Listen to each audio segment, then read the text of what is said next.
Alors, bienvenue sur Kimagio. Aujourd'hui, on est dans la partie B du grand 3, qui est la logique géopolitique du changement climatique.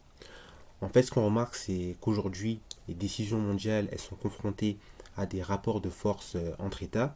Déjà, dès les années 90, il y avait déjà l'avènement d'un blocage entre le nord et le sud autour des questions climatiques. D'un côté, il y avait donc le sud qui affirmait que le nord était responsable. Ça a été le cas pour le Brésil lors du protocole de Kyoto en 97.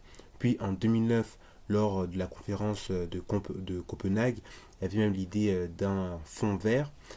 D'ailleurs, en fait, les pays du Sud s'étaient alliés déjà en novembre 2019 dans une formation qu'on avait appelée BASIC, donc Brésil, Afrique du Sud, Inde et Chine, pour donc défendre les intérêts du Sud lors de cette conférence. Et comment ils ont fait pour finalement défendre les intérêts du Sud? Déjà, ils ont promu l'idée que le Nord devait aider les pays du Sud dans cette transition énergétique.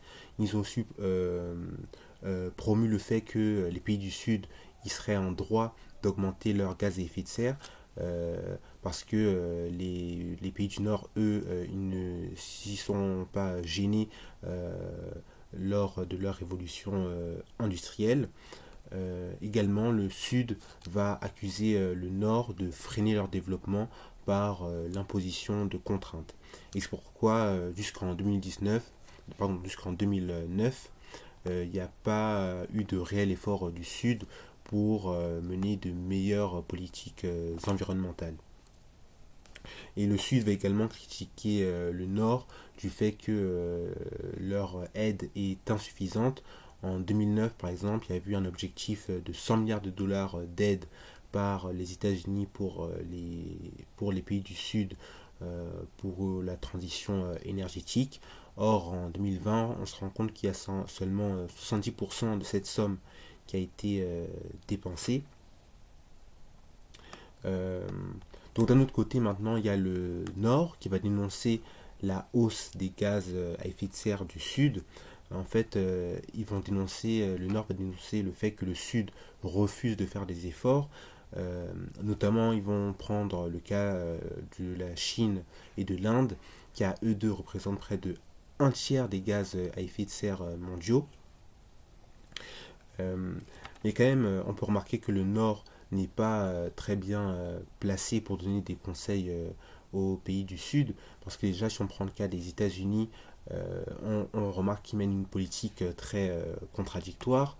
Euh, Par exemple, on remarque que les États-Unis semblent d'un côté favorables à la lutte face au changement climatique, parce que déjà ils ont été les pionniers dans l'histoire pour dénoncer ce problème mondial. Puis ils vont promouvoir de nombreuses actions comme le protocole de Kyoto en 97, puis la COP 21 avec Barack Obama qui était d'ailleurs un franc succès, euh, ou encore avec Biden qui a réintégré les accords de Paris et a même fixé un objectif de réduction de 50% des gaz à effet de serre par rapport aux années 90 d'ici 2030.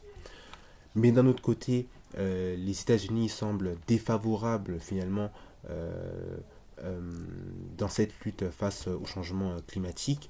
D'abord, en 92, les États-Unis ont refusé la Convention sur la biodiversité. Ensuite, en 97, Bill Clinton il va signer le protocole de Kyoto, mais finalement, le protocole de Kyoto il va jamais être ratifié par le Sénat, qui à ce moment-là était à majorité républicaine. Puis en 97, il va y avoir le Sénat des États-Unis qui va voter la résolution Byrd-Hagel, où le gouvernement des États-Unis ne peut signer d'accords qui nuit à sa croissance. Et c'est pourquoi de nombreuses mesures écologiques vont être abandonnées. Et ensuite, en 2017, avec l'arrivée de Trump, eh bien, il va se retirer de nombreux accords écologiques, comme ceux des accords de Paris. Mais au-delà finalement d'une simple guerre entre le nord et le sud, Aujourd'hui, on remarque une véritable affirmation des émergents dans les politiques climatiques, parce qu'aujourd'hui, ils ont changé finalement de stratégie. Ces pays émergents maintenant qui vont organiser les COP sur le climat. En 2021, il va y avoir la COP 26 qui va être organisée à Sharm el-Sheikh en Égypte. En 2023, ça va être la COP 28 qui va être organisée à Dubaï. Et en 2024, il y a eu donc la COP 29 en Azerbaïdjan, à Bakou. Et en fait, le but d'organiser ces COP pour les pays émergents, c'est tout simplement d'influencer les décisions prises et de gagner du temps. Et une autre chose qu'on pourrait remarquer aujourd'hui, c'est la rivalité entre la Chine et les États-Unis autour de la compétition climatique. D'ailleurs, en 2021, Joe Biden il a affirmé que les deux grands défis de notre temps pour les États-Unis, c'était d'une part la crise climatique et d'autre part la Chine autocratique. Donc il y a aujourd'hui une bataille de l'économie verte qui serait source de croissance et de compétition. Ainsi, la Chine et les États-Unis vont se battre pour des technologies bas carbone. Ils vont également se battre autour de matières critiques ou encore dans l'aide pour les pays pauvres. Mais dans cette bataille, la Chine semble aujourd'hui l'emporter, car la Chine, c'est près de 3 fois plus d'investissement que les États-Unis dans la transition énergétique.